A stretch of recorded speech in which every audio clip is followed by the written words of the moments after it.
Hello mga kabeshi ko!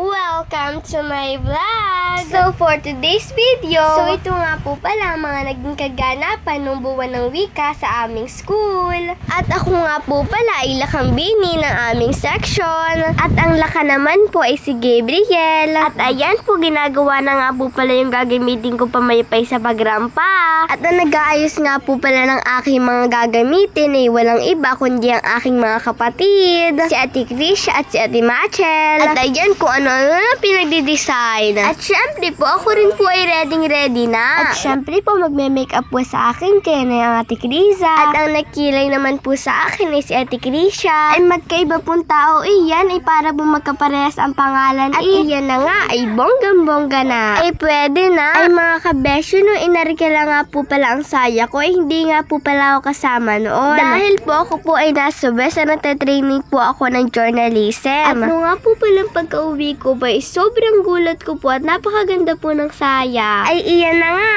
Ay hindi ko akalain na mapapayag si Longhay na magsuot ng ganyan. Ay magja-Jollibee pag-uwi. Ay ako nga po pala mga kabeshi utos ng tawad din po sa nag-iintindi kay Longhay. Ay akala po talaga niya ibabae si Longhay. Ito yung totomboy po. Neng, sayang ka naman! Huwag ka nang maglalaki. Talaga. Mahal lang naman yung may design. Lalaki po yan. Bagay na bagay eh. Pero kung Ay, nabay na ito.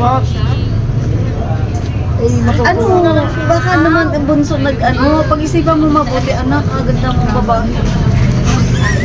Lalaki po yan. Lalaki! Oo, sadya ho. Naman mga Mindanao. Kaya ganda galing. Binabaan nyo kasi ng buhok? Binabaan nyo kasi ng buhok? Lalaki po, ito niyo po. Ayaw. Ni Bara. Ano, dinena? Oo, dinena. Oo, sa kulang mo yun.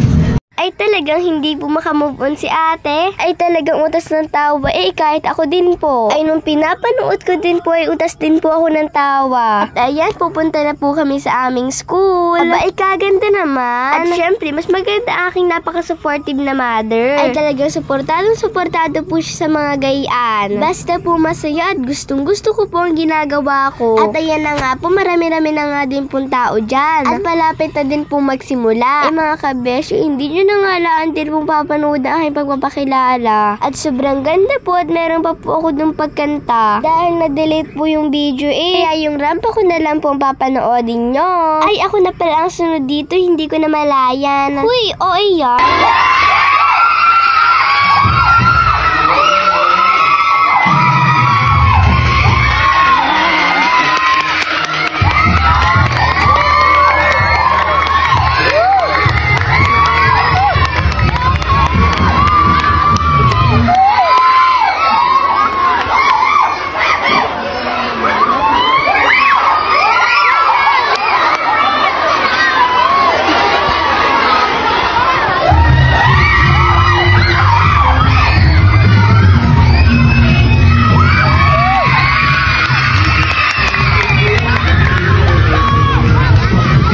At thank you po sa mga nagsisigaw na suportado po sa akin. Love na love ko kayo. At ayan na nga po, ay kagaganda nga din po nung sa iba. At ayan, may performance din po sila. Sila nga po pala ang nanalo na naglaban-laban po kami nung sa sayaw. At ayan na nga po pala yung ibang mga candidates. Ay talagang pong napakagaganda din po ng kanilang mga kasuotan. Ayun naman, anong pagkakayumi ni Kabesh? Hindi naman gay, tatapakalikot sa tunay. Uy, joke lang po.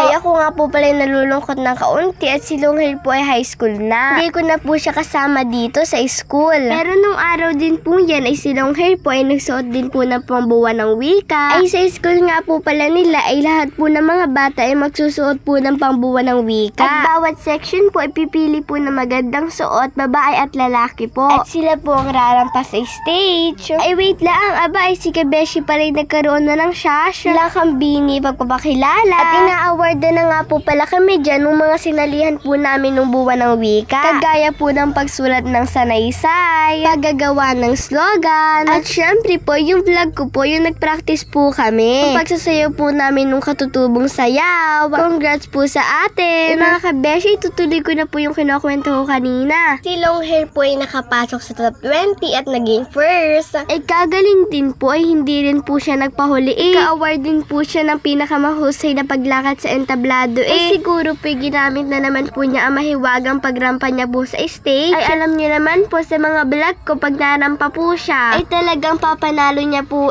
mas magaling pa po sa akin kahit po siya ay lalaki, kaya po ako'y proud na proud sa kanya. Ay tuwang-tuwa nga po pala ang aking ina at papa. At syempre po pati rin po si Ate Casey. Nakapasok din po siya sa top 20. Congrats sa atin!